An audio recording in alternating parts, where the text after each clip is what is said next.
부채꼴의 넓이를 구하는 방법을 알아볼게요. 부채꼴을 밑변과 높이가 있는 다각형으로 만들어서 그 넓이를 구해보도록 하겠습니다. 밑변과 높이가 있는 다각형, 우리 삼각형으로 만들어서 부채꼴의 넓이를 구해볼까요? 부채꼴이 이렇게 주어져 있어요. 이때 이 빨간색 선 보이죠? 이것이 호의 길이에요. 그 다음 여기 이 파란색 선 보이죠? 이것이 부채꼴의 반지름이 되는 거잖아요. 부채꼴을 이루는 무수히 많은 선들을, 그럼 여기서 이렇게 선을 한번 표현해 봤어요. 물론 이거보다 더 무수히 많은 선들이 이렇게 있을 거예요. 자, 부채꼴을 이루는 무수히 많은 선들을 촤라락 모두 수평으로 펼쳐주는 거죠. 그랬더니 자, 요 빨간색 선 요게 뭐예요?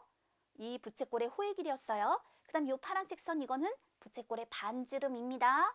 부채꼴을 이루는 무수히 많은 선들을 수평으로 딱 펼치게 되면 바로 이와 같은 직각삼각형이 되는 것이죠. 그렇다면 직각삼각형의 넓이 어떻게 구하나요? 밑변의 길이의 높이를 곱한 후 그 값을 2로 나누면 되죠. 즉, 호의 길이 곱하기 반지름, 이 값을 2로 나누면 된다라는 뜻이에요. 그러니까 부채꼴의 넓이를 구할 때, 이 부채꼴의 넓이를 구할 때 호의 길이 곱하기 반지름 나누기 2로 그 넓이를 구하면 되겠다. 요것을 꼭 기억해 두자고요. 이처럼 부채꼴을 삼각형으로 만들어서 그 넓이를 구해 보았답니다. 그렇담 우리 이 개념을 다시 한번 다져봐요. 부채꼴을 이루는 모든 선을 수평으로 펼쳐 직각삼각형을 만든 것입니다. 물음에 답하시오. 삼각형 OAB에서 선분 AB의 길이를 구하시오 라고 얘기를 했습니다. 선분 AB의 길이는요, 부채꼴에서 바로 이 호 AB의 길이와 같습니다. 부채꼴을 이루는 이 모든 선을 수평으로 딱 펼쳐 주어서 직각삼각형을 만들었으니까요. 선분 AB의 길이는요, 이렇게 호 AB의 길이와 같은 거예요.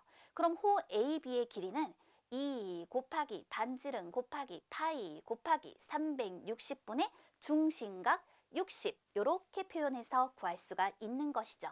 그랬더니 이 값이 4 곱하기 파이 센티미터가 되네요. 그러니까 이렇게 4 곱하기 파이 센티미터입니다 라고 표현해 주면 돼요. 4 곱하기 파이 센티미터로구나. 자, 이제 삼각형 OAB의 넓이를 이용해서 부채꼴 AOB의 넓이를 구하면 되겠죠. 이 삼각형의 넓이는 결국 이 부채꼴의 넓이와 같은 거잖아요. 삼각형의 넓이를 우리 어떻게 구하나요? 그렇죠. 밑변의 길이에다가 높이. 그런데 이 높이가 뭐예요? 이 높이는 부채꼴의 반지름. 그러니까 12cm가 된다라는 거죠. 그래서 4 곱하기 파이 곱하기 12 이 값을 무엇으로? 2로 나누면 되는 겁니다. 그랬더니 이거는 24 곱하기 파이 제곱 센티미터가 되는군요. 따라서 부채꼴 AOB의 넓이를 구하면 24 곱하기 파이 제곱 센티미터예요. 이렇게 그 답을 표현해 주면 되는 거예요. 이해가 되었죠? 자, 부채꼴의 넓이는요, 그러니까 결국 뭐에다가? 호의 길이에다가 반지름을, 호의 길이에다가 반지름을 곱한 값을 2로 나눈 것과 같구나. 이와 같이 표현해 주면 되겠어요. 됐죠? 그렇담 이제 부채꼴의 넓이는 중심각의 크기에 비례한다. 중심각으로 이 부채꼴의 넓이를 구해보도록 하겠습니다. 주어진 부채꼴을 볼까요? 부채꼴 AOB의 넓이는요, 딱 보니까 원의 넓이의 반이네요. 원의 넓이의 2분의 1이네요. 자, 이걸 어떻게 표현할 거냐면 원의 넓이 곱하기 360분의 중심각이라고 표현해 주면 되는 거예요. 자, 그러니까 원의 넓이 곱하기 360분의 중심각, 이걸 통해 부채꼴의 넓이를 구할 수 있는 거구나.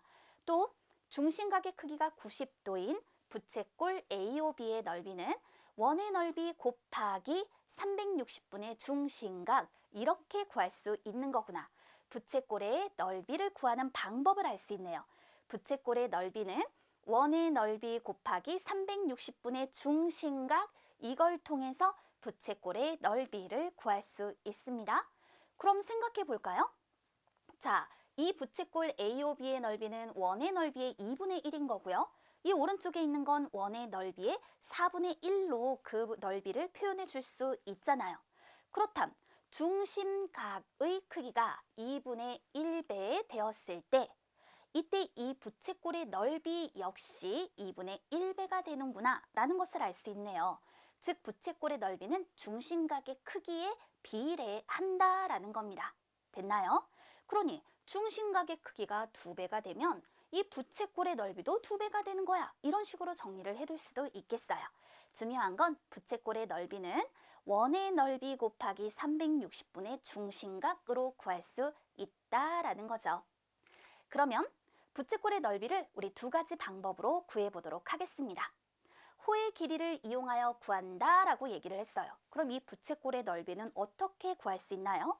호의 길이에다가 반지름을 곱하고 이 값을 2로 나눠라 라고 얘기를 했죠. 이렇게 표현을 해서 부채꼴의 넓이를 구할 수 있는 거예요.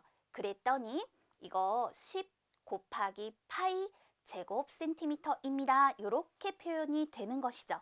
따라서 호의 길이를 이용해서 구한다. 그 식은요. 4 곱하기 파이 그 다음에 곱하기 5 그 값을 2로 나눠주는 겁니다. 그랬더니 10 곱하기 파이 이와 같이 표현이 되더라. 호의 길이를 이용해서 10 곱하기 파이 제곱 센티미터예요. 이와 같이 표현을 해주면 되겠어요. 그 다음 이번엔 중심각의 크기를 이용해서 구해보도록 하겠습니다. 그렇다면 이럴 때 식은 무엇일까요?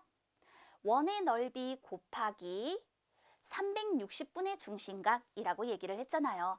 따라서 이럴 때에는 반지름 곱하기 반지름 곱하기 파이 곱하기 360분의 144 이렇게 표현을 해주면 되는 거예요. 그랬더니 자, 5 곱하기 5 곱하기 파이 곱하기 360분의 144 요거 한번 생각해 볼까요? 5로 나눠주고요. 72로 나눠주었어요. 그러니까 10 곱하기 파이 요렇게 표현이 되는 것이죠. 따라서 부채꼴의 넓이는 10 곱하기 파이 제곱 센티미터입니다. 이와 같이 부채꼴의 넓이를 두 가지 방법으로 구해봅니다.